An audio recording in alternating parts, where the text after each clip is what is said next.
The time we got mobbed and pickpocketed in Freetown, Sierra Leone. So when we were there, as I mentioned, we really got out a lot to see the community, to talk with the people, to engage and not just like shutter ourselves up into our own little comfortable, small little American pocket with there in Africa. We could have done that, and I spoke with some people who did do that.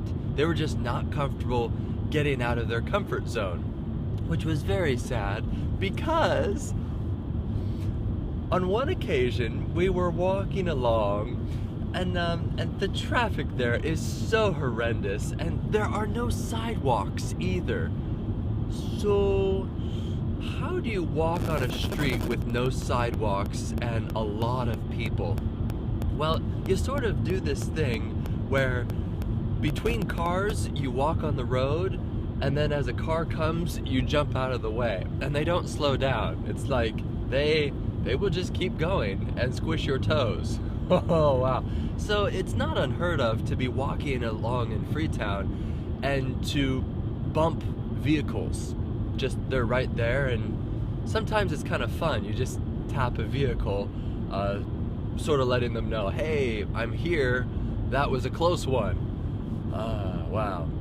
But the drivers are used to seeing so many people, so it's not like they're surprised that they got tapped on the side of their car. It's just how they drive there. In the place of sidewalks, they have sewers. Open sewers. Basically just a big gutter system, and people just let their sewage flow into that. They pee in that. They do other things in that. It's rather disgusting. So it's just this gray water right there. So when you jump out of the way from a vehicle, you have to jump over the sewer. And I never did fall into one. Close, but you really have to be light on your toes. It was so much fun. I had some things fall in there, and the local kids weren't afraid of the sewers. They'd be playing soccer or football, according to most of the world, except for my country. But that's okay. I'm okay with that. So they're playing football, and they're kicking this. Wow, they just got so innovative. A plastic bag tightly packed with other plastic bags to make a soccer ball. Brilliant. And these kids would just kick this ball around and it'd fall into the gutter. They'd go down, and usually it'd be the youngest kid, and he'd laugh and he'd run down there and take it, and it's just soaking with all sorts of really bad fluids. And he'd shake it, and then they'd throw it on the ground. They'd continue kicking it with their bare feet. So pickpocketed. Well, we were actually in a section of the city that did have a few sidewalks, but they were taken up by street vendors. So if there are sidewalks, unless you're in front of like a really nice building, like a bank or a skyscraper, then all the sidewalks are covered up with vendors.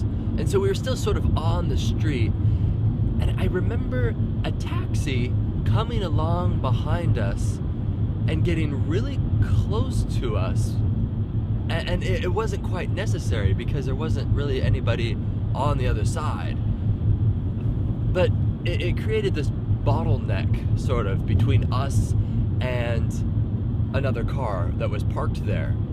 And then suddenly we were swarmed with like 4 or 5 grown men, and usually you're swarmed with kids when you're in Africa, because they're like, hey, white people, what's going on? Can you give me something? You're like, no, if I give you something, then there'll be like 200 of you all of a sudden instead of just 12 of you. You just can't do that.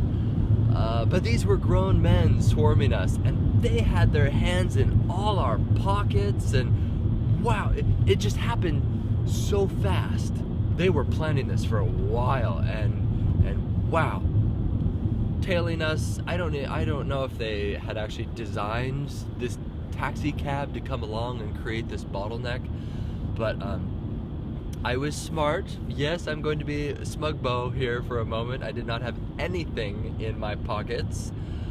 It was all in my backpack, which I wore on the front of me.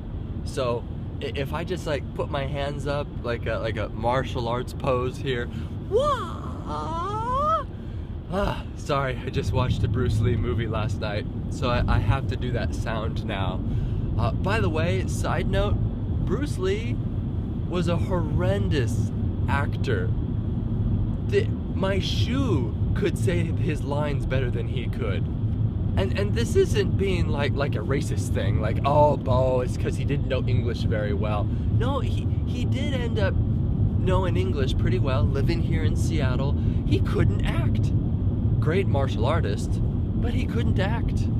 So anyway, back to my backpack on the front of me, being a very, very wise little bogo. And they were trying to get into that, and their hands were everywhere, and we started, elbowing and pushing them away, and then as quickly as they were on us, they dispersed. It was that fast. It's like, whoa.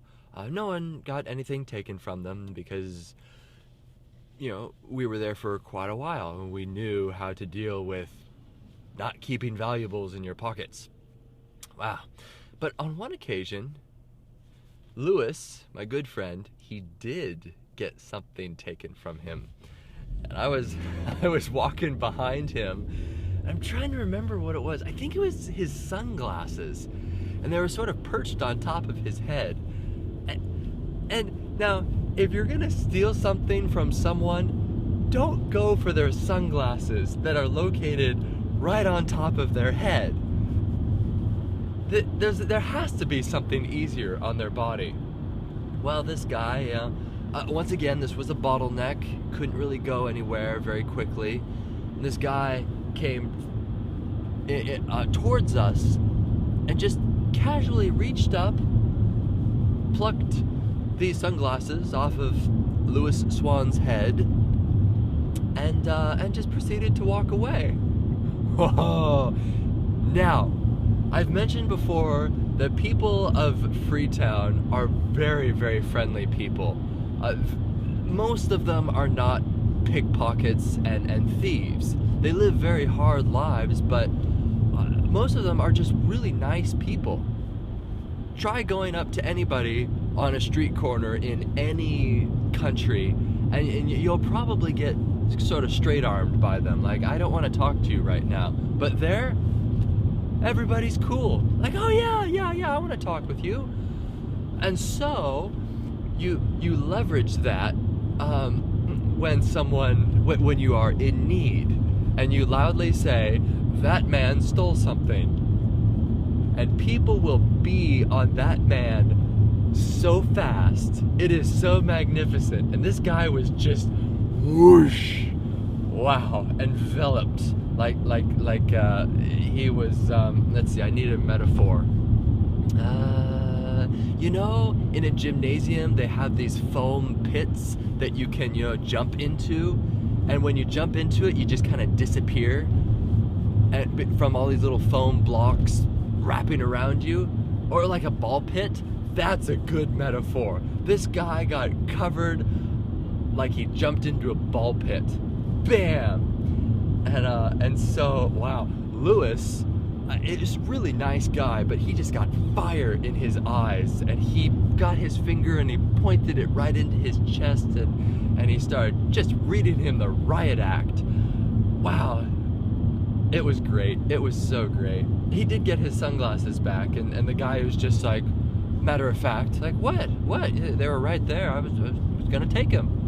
Why were you trying to take my sunglasses? I wanted them. Oh, okay, all right.